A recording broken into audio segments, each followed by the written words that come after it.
Bismillahirrahmanirrahim. Assalamualaikum warahmatullahi wabarakatuh. Di sini saya akan mencoba untuk kita belajar bersama mengolah data dari hasil kuesioner dan juga olah data sekunder. Ya, di sini saya akan mencoba membantu teman-teman dengan merekam apa yang kita perlu lakukan saat olah data, terutama untuk analisis regresi linear berganda. Berikut share screen-nya.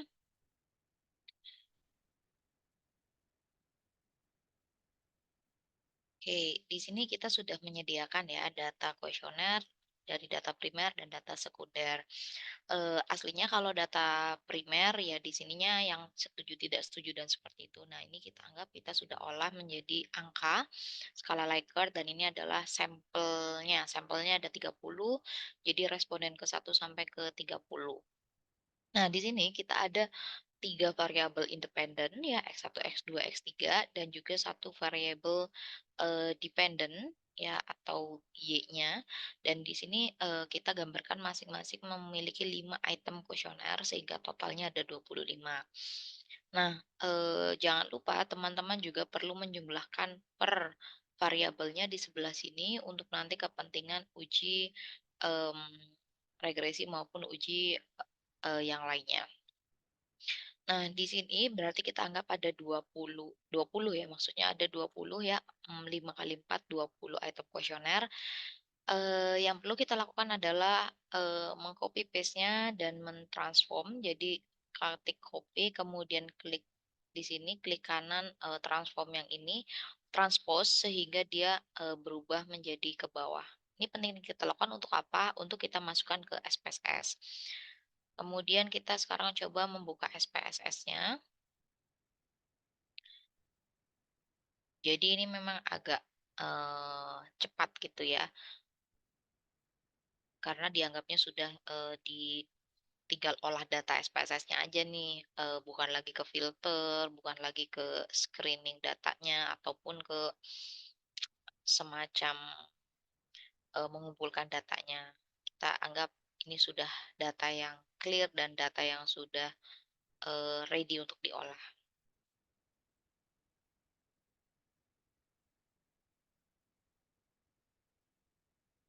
Oke, kita coba cek kenapa belum muncul. Oh, udah.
Nah, yang perlu kita perhatikan adalah di sini ada variable view dan juga data view. Ketika kita mau memasukkan item datanya, kita masuk ke variable view.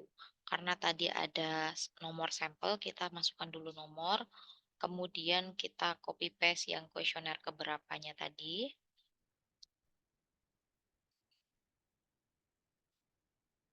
Ini ya, kita copy paste sehingga dia masuk menjadi variabel. Ya, sehingga muncul data seperti ini. Nah, kita ini bisa nolkan ya. Bisa kita nolkan.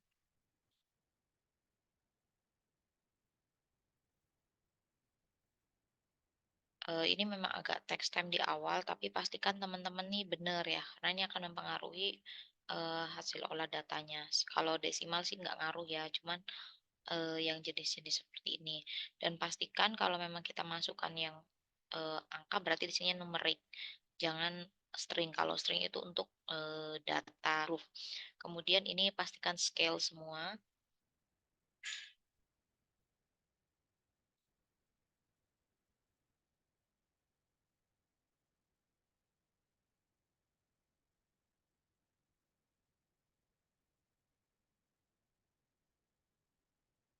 Kemudian di sini teman-teman perlu cek juga ini variabel apa gitu. Jadi misal ya contoh di sini saya misal tulis ini adalah variabel pengetahuan. Ya, X satunya adalah pengetahuan. Ini kan tadi masing-masing 5 ya. Ini juga bisa di-copy, misal yang kedua religiusitas.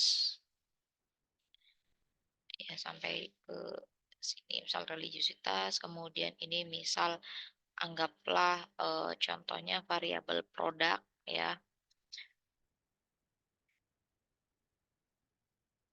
Nah, di sini misal minat menabung gitu. Minat menabung. Nah, kalau di sini kita nggak boleh ada spasi. Kalau di sini kita bisa pakai ada spasi. Nah, nanti juga di sini kita ada variabel yang X satunya kan. X satu, X dua, X tiga, kemudian Y. Ini juga perlu kita perhatikan. Ya, ini bisa nyusul sih masukinnya. Nah, di sini kita langsung masukkan pengetahuan ya X1, religiusitas, produk, minat menabung. Jadi di bagian sini juga pastikan teman-teman sudah paham.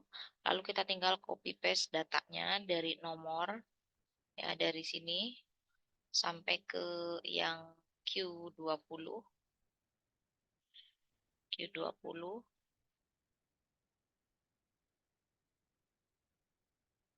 Nah, kemudian kita juga tambahkan yang variabel X1 dan seterusnya.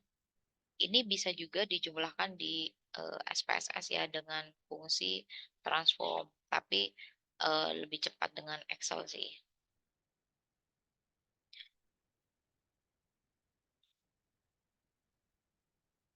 Nah, seperti ini. Kalau udah seperti ini, jangan lupa kita save juga. Kadang teman-teman itu lupa save.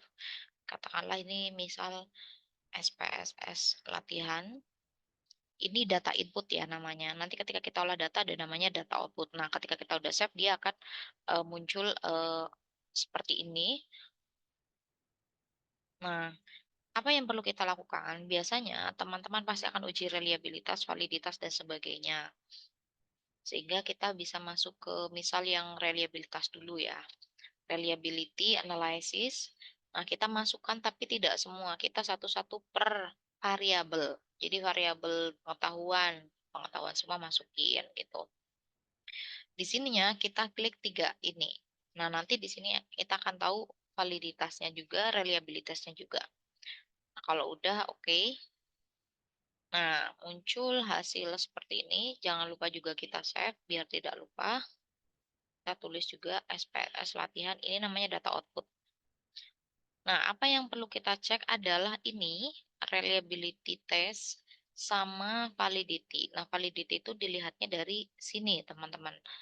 Nah, kalau kalian nggak pengen bingung banyak seperti ini, jangan lupa langsung dipindahkan ke Word atau Excel terserah, tapi biasanya saya ke Word kemudian lebih mudah untuk menginterpretasi juga. Sebagai contoh ya, di sini reliability statistik, jangan lupa ini tadi variabel pengetahuan. Kita tulis dulu variabel X1 ya, pengetahuan.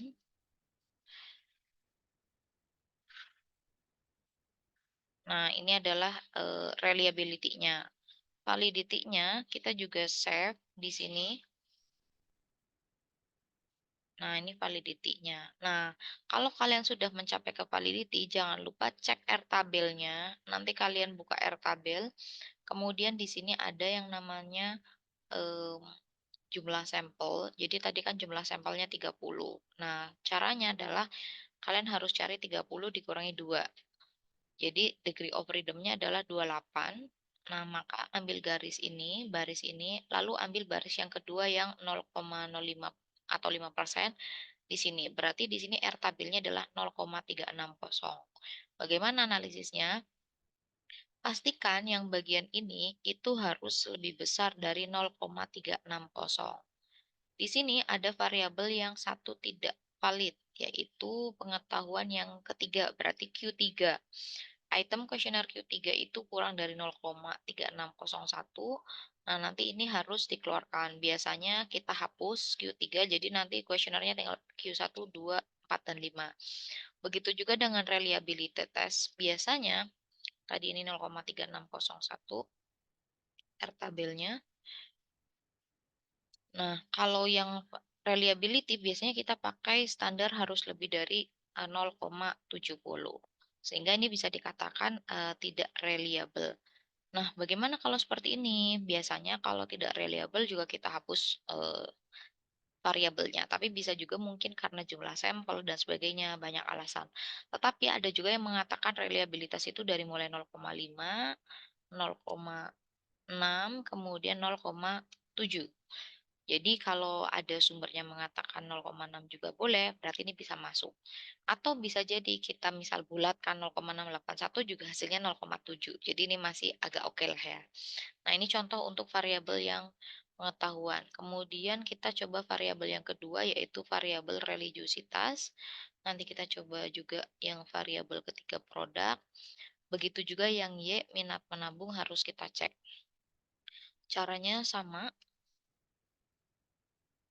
kita untuk olah data bisa dari input atau bisa dari output ya. Sama aja bisa. Nah, bagaimana? Ini kita balikin dulu. Baru kita masukkan yang Q6 sampai Q10 variabel realitas. Karena ini tadi sudah diklik, jadi otomatis sudah ada, maka kita nggak perlu apa-apakan lagi, tinggal oke. Lalu pindahkan. Nah, di sini reliability-nya 0,7, validity-nya ini juga ada yang kurang dari 0,36. Ya, saya tandain yang mana yang harus dicek ya, biar kalian nanti juga nggak bingung. Nah, kalau ini ada satu yang kurang di religiusitas ketiga. Kemudian yang selanjutnya juga sama, kita langsung aja pindahkan semua ini, lalu masukkan.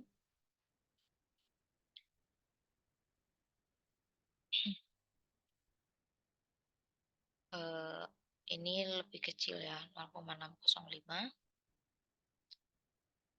Ini biar nggak lupa kalau bisa langsung dipindah. Dan jangan lupa juga kontrol S terus ya, biar nggak mungkin hilang gitu. Karena nggak tahu kita tiba-tiba misal laptopnya hang atau apa. Nah, kemudian juga di reliability untuk yang variabel Y-nya kita pindahkan minat menabung ini ya dipindah lalu sama hasilnya seperti ini. Kemudian nah, kita udah selesai untuk uji reliability dan uji validity. Kemudian, biasanya kalau ini sudah, ya pastikan ini sudah oke semua ya. Kalau udah oke semua berarti kita lanjut. Kalau enggak berarti kita ada yang perlu dihapus dulu. Tapi itu nanti aja. Yang penting kita tahu stepnya apa yang harus dilakukan. Nah, setelah itu biasanya kita juga harus mengecek uji asumsi klasik ya. Nah, uji asumsi klasik ini kita memerlukan namanya variabel unstandardized atau residual, di mana residual itu dihasilkan dari ketika kita mengolah data analisis regresi. Sehingga kita perlu menganalisis regresi dulu, minat menabungnya Y dipindahkan, kemudian X-nya kita pindah. Jangan lupa setiap kalian meregresi, kalian pastikan ini diklik untuk mengecek eh, multikoliniaritas juga biar kita sekalian.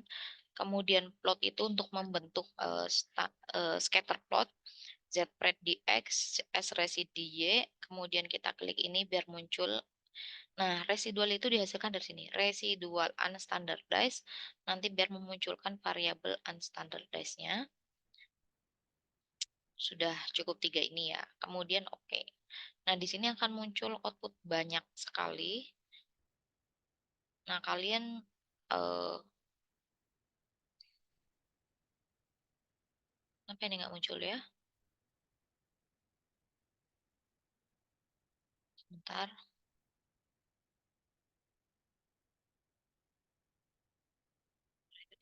oh ini udah muncul.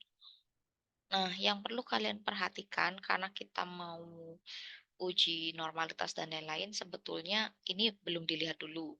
Tapi biar sekalian, ini kita bisa lihat, kita ambil koefisien determinasi,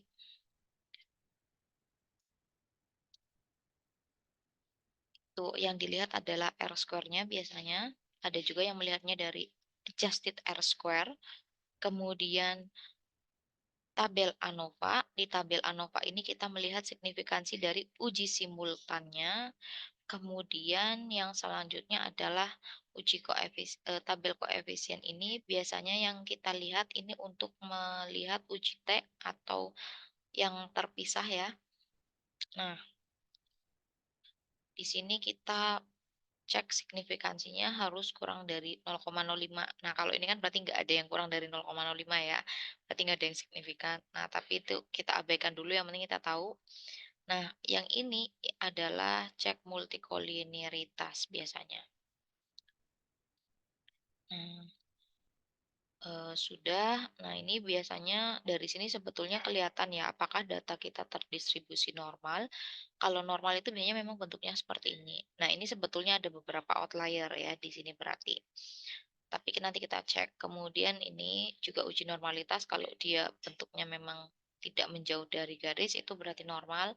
Scatter plot itu kalau dia menyebar secara acak tidak membentuk eh, suatu bentuk tertentu, berarti dia juga tidak ada hetero. Tapi untuk normalitas kita juga bisa cek dengan uji yang namanya Kolmogorov-Smirnov atau uji KS. Nah, di sini yang kita masukkan adalah yang residual tadi. Nah, udah langsung oke aja. Nah, di sini signifikansinya harus lebih dari 0,05. Harus lebih dari 0,05 dan ini sudah memenuhi karena normalitasnya lebih dari 0,5 atau 0,6 ya. Di sini udah 0,6. Nah, setelah normalitas biasanya kalau misalkan eh, kuesioner itu tidak uji autokorelasi ya. Jadi kalau uji autokorelasi itu biasanya pakai rantes. Nah, ini biasanya untuk yang data sekunder terutama time series. Kalau misalkan kuesioner sebenarnya enggak, ini cuma pengetahuan aja biar teman-teman tahu. Nah, ini juga sama, standarnya harus lebih 0,05. Habis itu uji multicol tadi udah ya di sini, sehingga kita tinggal uji satu lagi yaitu uji heteroskedastisitas. Nah, uji heteroskedastisitas ini kita akan memakai variabel ini untuk diubah menjadi absolut. Jadi ada banyak sih, kita bisa pakai Spearman, Park, uji Glasser, macam-macam. Nah, ini yang akan saya contohkan adalah uji Glasser dengan mengabsolutkan eh, residualnya, masukin ABS itu absolut ya. Ini kan sistem ya. Kemudian dipindahkan, lalu oke, sehingga nanti akan muncul variabel baru nih, absolut residual. Nah, absolut residual ini yang akan kita regresikan, sehingga ini kita reset aja. Kemudian upstresnya kita pindahkan ke dependent, X1, X2, X3-nya sama. Ini nggak perlu kita apa-apain karena kita mau lihat hasil regresinya aja. Dan di sini kita akan lihat hasil regresinya. Yang dilihat mana? Yang dilihat adalah signifikansi. Signifikansinya harus semuanya lebih dari 0,05 dan ini sudah memenuhi. Nah, sehingga kita udah selesai untuk semua ujinya, termasuk regresi dan sebagainya. Ya, cukup singkat untuk yang primer ya. Bagaimana kalau sekunder, Bu? Kalau sekunder sama juga sebetulnya ya. Kita akan coba masukkan data sekunder. Kita masukkan ke yang baru ini. Sama, Untuk data sekunder kita masukkan variabelnya, karena nggak ada kuesioner jadi ini cukup singkat ya, katakanlah ini nomor, sampel juga. Tapi biasanya kalau sekunder itu datanya kan kayak, misal PSI 2021, PSI 2022 kayak gitu biasanya. Nah ini saya contoh, yang sederhana aja. Ini karena memang ada desimalnya ya, jadi kita biarkan dulu sementara, beberapa ada desimalnya, yang penting ininya harus scale teman-teman. Nah, kita akan copy langsung aja data ini. Jadi yang pakai desimal itu sebetulnya cukup yang BI rate, tapi nggak apa-apa kalau mau semuanya ada desimal boleh. Kalau misalkan mau dinolkan yang lainnya juga nggak apa-apa, biar BI rate aja. Nah ini kita langsung copy paste sini aja. Sudah sama seperti sebelumnya, kita akan ngambil dulu variabel residual, sehingga kita harus membuat eh, uji regresi linear dulu. Yang Y diperhatikan, Y-nya adalah emisi. Y-nya adalah emisi, jadi masuk ke dependent, dan ini adalah X1, X2, X3. Sama seperti sebelumnya.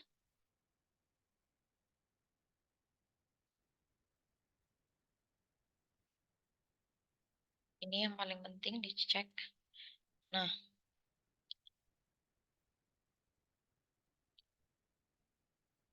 ini uji data sekunder.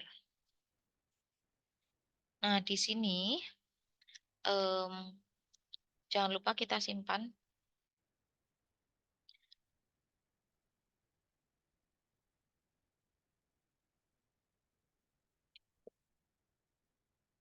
Begitu juga nih data outputnya sudah keluar, juga perlu kita simpan.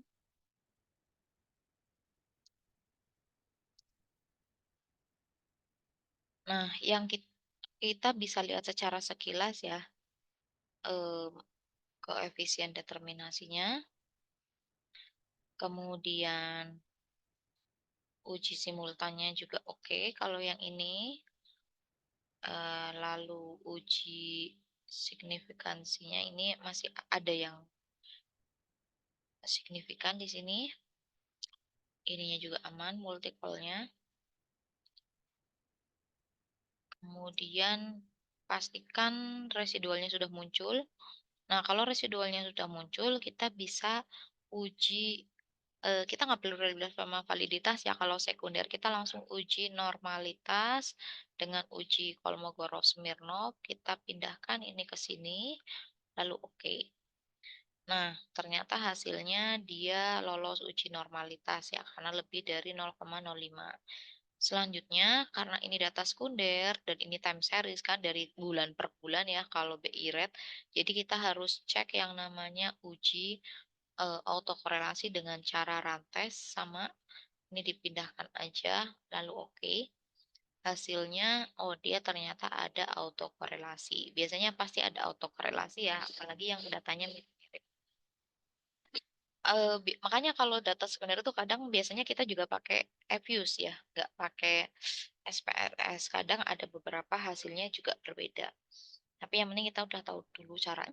Nah, setelah itu karena udah semua normalitas, multikolinearitas, dan autokorelasi, kita sekarang coba pakai hetero. Nah, di hetero ini sama kita harus membuat dulu variabel absolute rest-nya, ya, abs rest.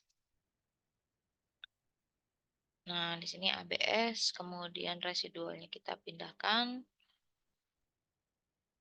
nah, sehingga muncul variabel baru di sini. Nah, kemudian kita regresikan dengan cara ini reset aja, kemudian absolutnya yang kita pindahkan. Nah, ini X1, X2, X3-nya independen, oke. Hasilnya tidak terjadi heteroskedastisitas ya, karena semuanya lebih dari 0,05. Seperti itu. Nah, ini udah selesai caranya.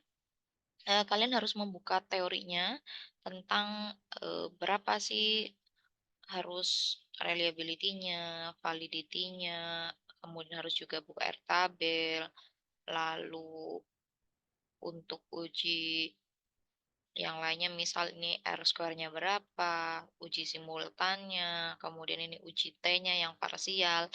Nah, untuk, multi-call juga harus dilihat, ini harus lebih dari 0,10, yang ini harus kurang dari 10, biasanya multi-call aman, teman-teman.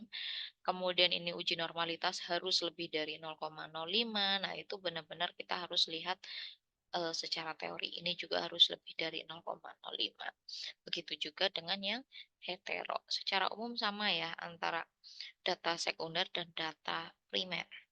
Nah, mungkin sekian dari saya. Nanti teman-teman bisa mengecek ulang secara teorinya dan coba kalian buat seperti ini lalu interpretasikan di bawahnya. Nanti ketika skripsi juga akan seperti itu. Kita harus tulis di sini berdasarkan tabel berapa nanti ya. Nah, maka dapat disimpulkan misal eh, bahwa variabel pengetahuan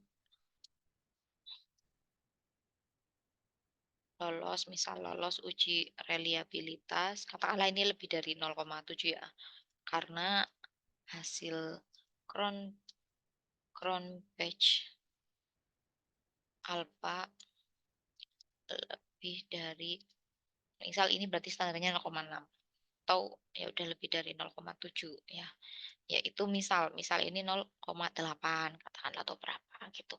Nah, ini kalian belajar seperti itu juga. Nah, mungkin sekian dari saya, ini khusus untuk olah datanya aja, belum sampai ke interpretasi dan sebagainya.